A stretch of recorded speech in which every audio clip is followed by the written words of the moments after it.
Hello everyone and welcome back to round 5 of the Novgorod tournament of 1994. We have a very nice game between Nigel Short and Garry Kasparov, and the two of them already have played their World Chess Championship match in 1993. For those of you who are maybe not that much into chess history, and I don't even consider like 1993 chess history, but okay.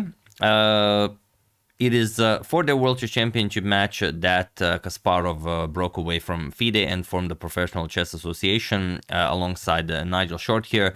They weren't happy with the terms FIDE had to offer for the World Chess Championship match, as it was supposed to be played under FIDE.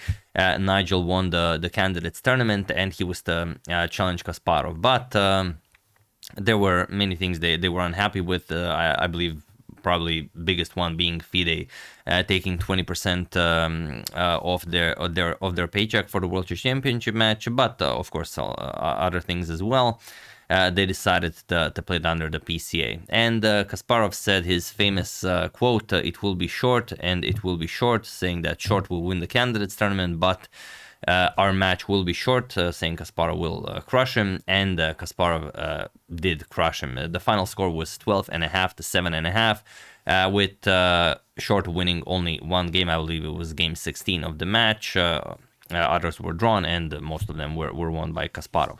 But yeah, Nigel definitely was one of the great ones. He already, basically bursted in on the chess scene when he was 10 years old. He defeated none other than the great Viktor Korchnoi in a simultaneous exhibition, and everyone learned of the great English chess player. And he was the youngest grandmaster at the time when he became a grandmaster, and also he's the only player from England ever to challenge for the title of world champion. But yeah, obviously a lot of history between the two of them already in 1994. Great opportunity for Nigel to take at least one win away from Garry. So let's see what happens. Nigel with white opens with pawn to e4. We have pawn to c5 and knight to f3. And aside from all of that, Nigel has won pretty much all the great tournaments there are to win. He won Vaikanze, he won Hastings, he won many great tournaments. And okay, we have knight to f3, pawn to d6, and d4. We have captures, and knight to f6. We have knight to c3 and a6. So Kasparov goes for the Najdorf variation, which he was known to be extremely deadly at. Nowadays, when he comes back to chess, and I think it was a couple of years ago when he came back and he played a tournament, a rapid tournament, and he tried the Najdorf against modern players without, accounting for modern theory. He did play, fierce chess, but he lost, I believe, all of the 3 games that he employed the Najdorf in. But in those days, he was the theory. We have a6, bishop to e2. Like I say, against the Najdorf, you can play pretty much any move here. Even rook to g1, which is like the 11th most popular continuation, can be played, and it is, you have to know it, otherwise you could easily get crushed. But bishop to e2, pretty standard stuff. We have pawn to e5, knight to b3, and bishop to e7. We have castles by both players, and king to h1 by Nigel. Kasparov strikes on the queen side with pawn to b5, and now knight to d5. Nowadays, pawn to a4 is the preferred option, as it is the ancient's favorite, but you will not, be wrong by playing knight to d5. It's also perfectly fine. Knight captures on d5. We have queen captures and rook to a7. You have to get your rook out of the way. Bishop to e3 attacking the rook, and bishop to e6 now attacking the queen. And there is a game that was played in Ljubljana in 1981 between Enver Bukic and Alexander Znapik, where queen to d2 was played, and there are some other games where queen to d2 was played after this game was played. But here Kasparov, or rather after Kasparov's bishop to e6, Nigel goes queen back all the way to d1, and it was now as of move 13 that we have a completely new game. And interestingly, queen to d1 is by today's standards considered the strongest move in this position. So okay, Kasparov's rook on a7 is hanging. He plays rook to b7. He could also go rook to d7, which is was considered, I believe, to be the norm. back in 1994 to have support for pawn to d5, but Kasparov plays rook to b7, and now you don't really have to worry all that much about that b5 pawn. a4, you can just continue development because you are already defending it twice. So okay, Nigel says, all right, I'm not going to play a4. I could play a4, definitely, but he goes rook to c1. He wants to break through with pawn to c4. And okay, knight to c6, we have pawn to c4, and now knight to a5. We have knight captures, queen captures, and Nigel trades on b5 first and plays pawn to a3.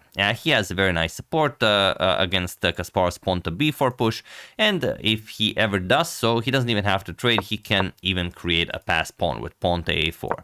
So okay, Kasparov goes back, queen to a8. Now he can move the rook and put pressure on that e4 pawn, and Nigel defends. Bishop to d3, we have rook to d8, now ready to execute d5, and pawn to f3. We have pawn to h6, creating some breathing room for the king on the king side before committing to pawn to d5, and rook f2. Nigel now ready to play rook d2 or even double up on the c file. If needed, we have bishop to g5. Kasparov opts for a trade of dark square bishops. Nigel obliges, captures, and the rook to d2 now. Fighting against that the d5 pawn push. Queen to a5. Kasparov placing the queen on this a5 square, preparing some very, very nasty tactics, as you'll see. We have pawn to h3 and pawn to g6. We have king to h2, and now finally Kasparov strikes with pawn to d5. And what's the idea here? The idea is that should Nigel play e captures on d5, then Kasparov can play rook captures on d5. And now you don't have this bishop to e4 move due to the queen being on a5. That was, well, only one of Kasparov's ideas behind the queen to a5, but already a very potent one. And here, Nigel cannot play that, but he can play pawn to b4, which is the strongest move in many positions, and so it is in this one. Preventing the queen from having access to d2. That's pretty much it. Kasparov plays queen captures on a3, and only now e captures on d5. And now, what Nigel found was that should Kasparov capture on d5, then you can play bishop to e4, and now, okay, the bishop is hanging, you have to defend, let's say you double up. Now look at this, rook captures on d5, rook captures, bishop captures, and now you don't have rook captures on d5, because queen will not capture and allow queen captures on c1. First you will give a check, and only after the king moves you will pick up the rook on d5, ending the line by being up a full rook. So this was Nigel's calculation. So Kasparov said, all right, I can go back. I could go bishop f5. He said, let's go back, bishop to d7. And now Nigel could play it passively with rook to b1, just defending his b4 pawn. But I think Nigel was sick and tired of losing to Garry. He really wanted to beat him. So he played pawn to d6. He sacrificed the b4 pawn and said, let's play this for a win. And okay, queen captures on b4. And it's not that it's a mistake or anything, but it is a very, very dangerous position to play against Kasparov. We have bishop to e4 and now rook to b6, putting pressure on that d6 pawn. We have rook to c7. And now Kasparov plays king to g7. You could also play bishop to e6 first, and then after, let's say, pawn to d7, then play king to g7. Kasparov plays king to g7 first, and then, well, basically allows Nigel to maybe make a mistake. Nigel plays rook to d3, moves the rook away from d2, so he can maybe make a queen lift with some like queen a1, queen to a7, but also maybe rook b3 in some lines.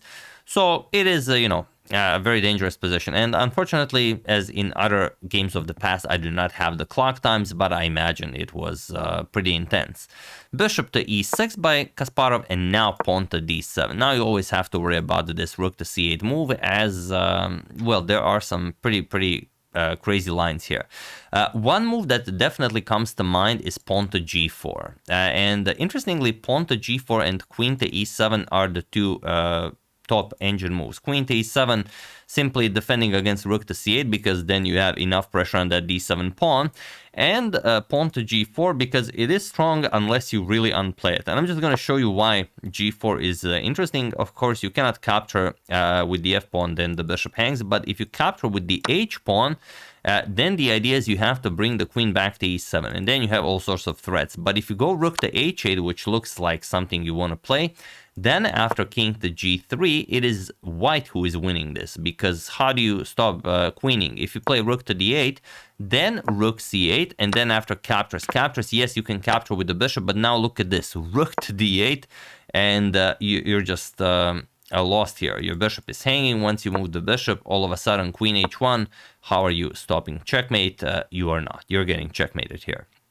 So that's the problem. While it is playable, it's extremely dangerous, and it's even not the most precise way to play. Kasparov's queen back to e7 is the most precise way, and now you always have this option of advancing the pawn to g4. So Nigel played bishop to c6, and it's a really crazy position where it's hard to find a move, but probably queen a1 to a7 is the way to go. After bishop to c6, he allows Kasparov to start playing for the win. And, well, what would you play here? I mean, it's a really complicated position, but what does your intuition tell you to play here?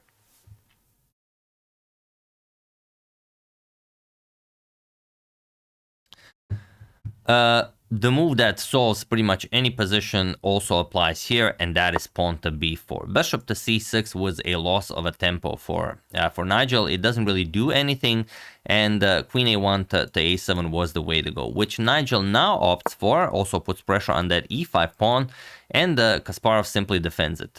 Also, b3 is definitely possible, but it requires you to calculate, and like I said, I do not have the clock time, so Kasparov decided to defend on e5 and also put pressure on the rook. And now rook to d5. It was still possible to maybe hold this with bishop to e4, but even with this, after, let's say, captures and g4, this is terrible for white. Like rook to c8, you can play even rook captures on d7, and after rook captures and queen captures, yes, there's queen captures on e5 check, f6, and you don't have a worry in the world. If queen c5 trying to trap the queen, you also have queen to d6 with check, and once you trade queens, of course, the rook and pawn endgame is winning for Kasparov. So after bishop f5, rook to d5 was played, and now Kasparov just continues pushing his passed pawn. Pawn to b3, we have bishop to b5, and now queen to f6. Taking care of business on this a1 g7 diagonal. Queen to c3 by Nigel, and now pawn to e4. Kasparov offers a queen trade, and there is nothing Nigel can do here. The problem is, if you trade, it's not all that great, because after captures you can even play b2, and it seems like maybe you can stop it with bishop to d3, where b1 would in fact lead to a draw, but bishop to e6, and Kasparov is again winning, like rook c8, rook captures on d7, rook captures, bishop captures, and the rook is hanging. Also, you are threatening promotion, completely winning for Kasparov. So after e4, queen captures on b3 was played, and now there is only one move that wins the game for Kasparov, but I'm pretty sure you will be able to find it. Have at it. While I give you a couple of seconds, solve it and win the game for Garry.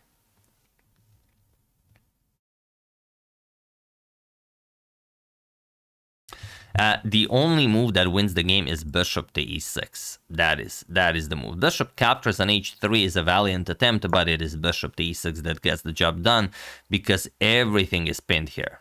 There's nothing you can play. Rook to c8 is an attempt Nigel made, but it doesn't work, unfortunately. If you play bishop captures on d5, okay, then queen captures on d5, it's still possible to play. But Kasparov just played rook captures on d7, and of course now this is pinned. The rook is pinned, everything is pinned, and Nigel can simply resign. He does one last try, queen a3 with some back rank action, but Kasparov just laughs in his face, plays rook captures on d5, grabs the full rook, and it was in this position on move 40 that Nigel short resigned the game, as there is nothing more to be done here. Queen to f8 check can be played, but after two checks are given, king to h6, there is nothing more you can do here. Queen f8 check will be made with queen g7, and now you're up a full rook. Of course, that will be pointless. So after rook captures on d5, Nigel resigned, and another very nice victory for Kasparov in this Novgorod tournament of 1994. And yes, this is a game from round 5. We already shown a game against Barev in round 1, and we've already shown a game against Kramnik that we know he beats in round 6. So we will take it from here, and if some drawn games are also really interesting, I will cover them. If you guys have any favorites, also, you know, make a suggestion. But yeah, what a game, and what a savage Kasparov was. I mean, it will be short, and it will be short. I mean, what how savage do you have to be to say something like that? But yeah, it definitely was short, and it definitely was short. So yeah, that's the game. Hope you guys enjoyed it. Another brilliant stuff by Kasparov. Like I said, in 1994, the only 2800 player in the world, and you know, by what was displayed, you can see why. I would like to thank Peter Van Doos, Derek King, Charles Benjamin Flynn, Diane Schwartz, and Ilya Maltsev for your contribution to my channel. Thank you a lot. I really appreciate it. As usual, you can check 2 of my previous videos here. Thank you for watching, and I will see you soon, continuing to check up on your wonderful suggestions and whatever else happens in the chess world. Thank you all. I will see you soon, and have an excellent rest of your day.